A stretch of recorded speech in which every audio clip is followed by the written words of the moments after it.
विवादित 17 बीपीएससी के कारण बहुत सारे मेधावी छात्र जो हैं परेशान हैं कटअप को लेकर के। देखिए मैं आपको बता देता हूँ, कुछ कॉल भी आया था, इसको एस्पिरेंट को मैं बताया कि अगर आपका 85 आ रहा है, जनरल कैटेगरी में आप हैं तो 85 आ रहा है, तो आपको जो है तैयारी शुरू कर देना चाहिए मेंस का। और सबसे बड़ा दुर्भाग्य है कि एस्पिरेंट जो है ना, शुरू से मैं देखता हूँ तो मेंस का तैयारी ही नहीं करते हैं, जिसके कारण उनका सफलता हमेशा संदिग्ध रहता है। और ये जो संदिग्ध आपका हमेशा रहेगा अगर आप तैयारी मेंस का नहीं कीजिएगा। आपका सपना सिविल सर्विसेज क्रैक करना है, बीपीएससी, यूपीएससी या यूपीसीएस का एग्ज़ाम को, तो आपको ये काम तो करना होगा। और मैं जहाँ तक मैं देख रहा हूँ कि अधिकतर छात्रों का प्रॉब्लम यही है, जो बच्चे मेरे ग्रुप में आते हैं, जब उनको लिखना सिखाया जाता है, तो ये सबसे बड़ा कमज़ोरी यहीं पकड़ाता है। उनको कुछ पता ही नहीं है, भई कैसे लिखेंगे?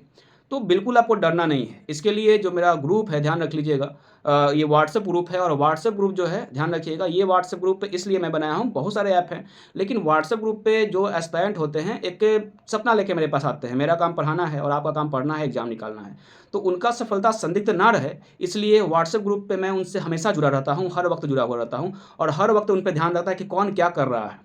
ध्यान रखिएगा कि ये काम अगर आप ये 6-7 महीना अगर आप रह गए, ध्यान रख लीजिएगा, धरती पे आपको कोई रोकेगा नहीं, ध्यान रख लीजिएगा, आराम से सफलता प्राप्त कीजिएगा।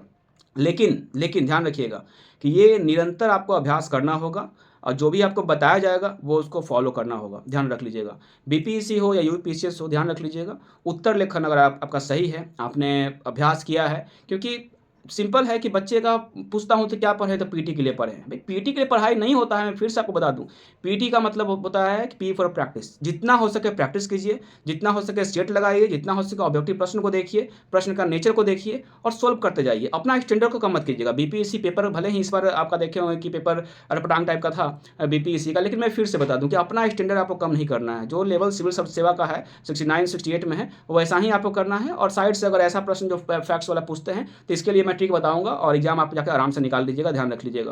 क्योंकि मैं इस क्षेत्र पे काम कर रहा हूँ और जो भी बच्चे सफल हुए हैं, ध्यान रख लीजिए, क्योंकि मैं यहाँ पे प्रचार नहीं करता हूँ बच्चे का, ध्यान रख लीजिएगा, लेकिन हाँ, सब्र का परिणाम, सब्र जो बच्चा किया है वही सफलता प्राप्त किया है। अगर आप यहाँ पे सब्र नहीं रखिएगा, आपको हड़बड़ाहट रहेगा, तो फिर आपका सफलता संदिग्ध हो जाएगा। आपको मेहनत करना है अच्छी तरीक़ा से, जो बताया जाएगा आपको उत्तर लेखन के लिए कैसे आपको लिखना है, आपका लिखने का तरीका बताया जाएगा। हमको 100 एप्रॉक्स 100 प्रश्न लिखते-लिखते जो है आपका हाथ खुल जाएगा। उसके बाद आप पीछे मुड़ के नहीं देखिएगा।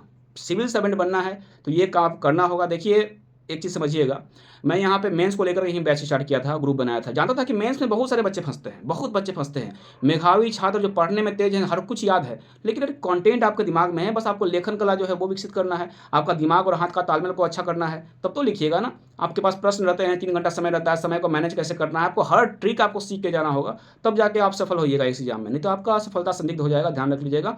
तो वही चीज़ है कि बच्चे का कॉल आता है, बहुत सारा उनका कॉल में पूछा जाता है कि सर ये ऐसे तैयारी करें, यहाँ तैयारी किए हैं, ऐसे लिखें, नहीं हुआ मेरा, समझ नहीं आ रहा है कि मेंस कैसे लिखें। जब लिखने के लिए बैठते हैं तो मन करता है कि एकदम छोड़ दें, पता ही नहीं चलता है कि लिखे तो भाई फॉर्मेट क्या है। इसके लिए आपको नहीं घबराना है। इसके लिए आपको नहीं घबराना है, ये सब ज़िम्मेदारी मेरा है, क्योंकि मेरा काम पढ़ाना है और आपका काम एग्ज़ाम निकालना है, मन से लगा के पढ़ना है। आपके माता-पिता जो हैं बहुत मेहनत से जो हैं पैसा अर्न करते हैं, फिर आपको पैसे आपको देते हैं पढ़ने के लिए और फिर आप उस पैसे का भी जो है आप सदुपयोग नहीं कर पाते हैं, तो ये दुर्भाग्य है। और मैं उन सभी मेधावी छात्र से रिक्वेस्ट करता हूँ कि आपका डायरेक्शन सही कर लीजिएगा, तो एक बार में सिविल सेवा आपका निकल जाएगा। और डायरेक्शन गलत रहेगा तो बहुत भटकिएगा। यहाँ 10 साल मेरे पास जो एस्पिरेंट आते हैं ना, ध्यान रखिएगा, उम्र बीत गया होता है, 35 साल हो गया, 33 साल हो गया, एग्ज़ाम नहीं निकल रहा है। कारण क्या है? पहला कारण तो यही है कि आपका डायरेक्शन सही नहीं है। मेंस का तैयारी बहुत ज़रूरी है। अगर सपना में आपको कभी एसडीएम, डीएसपी बनना है तब, नहीं तो अगर आपको बिहार दरोगा, सिपाही, रेलवे अगर दे रहे हैं, तो फिर तो अपना ये जो एकाग्रता है, अपना ताकत बहुत सारा क्षेत्र में आप डिवाइड कर दिए हैं। लेकिन अगर आपका एक ही क्षेत्र है, तो पूरा ताकत उसपे झोंक दीजिए और कैसे आपको एकाग्र होके आपको पढ़ाई करना है, ये सब आपको बताया जाएगा, ध्यान रखिएगा। इसका टेंशन आपको नहीं लेना है, ये आप मुझ पे छोड़िए। लेकिन मैं फिर से आपको बता दूँ, बहुत कीमती समय है आपका। मान लीजिए कि आपका एग्ज़ाम अगर ये नहीं होता है मान लीजिए आपका नहीं होता है, आपका कट ऑफ अचीव नहीं कर पाए, आप फेल हो गए पीटी में, तो आपका एग्ज़ाम सितंबर में 71 है, वो किसी भी प्रकार से आपको हम निकलवा देंगे एग्ज़ाम, ध्यान रख लीजिएगा। हम निकलवा देंगे उस एग्ज़ाम को, लेकिन आपके पास जो अभी समय बचा हुआ है, मान लीजिए आपका पीटी निकलता है, तो जो अभी आप सीखिएगा, इसी को फिर आपको लगातार और ताकत उसपे, क्योंकि आपका जो है ना खुद आप जो है उस समय बूस्ट हो जाइएगा। जब आपका पीटी निकलेगा तो एनर्जी खुद आपके अंदर आ जाएगा, उस समय दुगुना ताकत से लेके आपको वहाँ तक पहुँचा देंगे। मेंस निकलवाना है, निकल जाएगा। और साक्षात्कार का बात हो गया तो उसके लिए जो हम बताएँगे उसको फॉलो करना है और कुछ नहीं है, ध्यान रखिएगा। क्योंकि मैं इस क्षेत्र में देखिए बाबू रिसर्च करता हूँ और बहुत यहाँ पे अच्छा सा रिसर्च किया हूँ और तभी मैं मेंस को लेके, मेंस के लिए बच्चे भटकते थे यहाँ पे। मेंस को लेकर बच्चे यहाँ भटकते हैं, उनको समझ में नहीं आता कि मेंस के लिए हम क्या करें, समझे? चमक-धमक में खो गए हैं, पटना आए, इधर-उधर जहाँ मन किया गए, वहाँ पे अपना देखें भाई कोई को पैसा है, वो पैसा दे के अपना ठीक कर लिया। लेकिन मैं जानता हूँ यहाँ पे अच्छी तरीक़ा से जानता हूँ, चमक-धमक में नहीं खोना है, बहुत कम पैसे में ही सफलता जो है आपको दिलवाया जाएगा और यहाँ पे इसके लिए मैं जब तक मैं जीवित हूँ, ध्यान रख लीजिएगा, मेरा पूरा ताकत और पूरा एकाग्रता जो है वो आप लोग के लिए रहेगा। आपको मेहनत करना होगा, चोर नहीं बनना होगा क्योंकि बच्चे यहाँ चोरी करते हैं खुद से। बच्चे जानते हैं कि हमको यहाँ लेखन कला में हमको लिखना है अच्छी तरीक़ा से, लेकिन लिखेंगे नहीं। जबकि वो बच्चा अगर आवश्यकता अगर उनको है ना, धरती पे उनको कोई ताकत रोकेगा नहीं, वो अकेले बैठ के भी एग्ज़ाम को फोड़ लेंगे। लेकिन आवश्यकता को समझते नहीं, समय को नहीं समझते हैं। ध्यान रख लीजिएगा, आपको अगर आवश्यकता है उस पोस्ट का, पद का, एसडीएम का, डीएसपी का, तब तो आप उसका आविष्कार कीजिएगा। आवश्यकता नहीं, लक्ष्य है वो भी अधूरा, पता नहीं क्या करें, क्या नहीं करें। कॉल के माध्यम से जो जानकारी मुझे मिलता है, मैं वही आपको बता रहा हूँ और अधिकतर एस्पिरेंट का ये प्रॉब्लम है। लिखें तो क्या लिखें?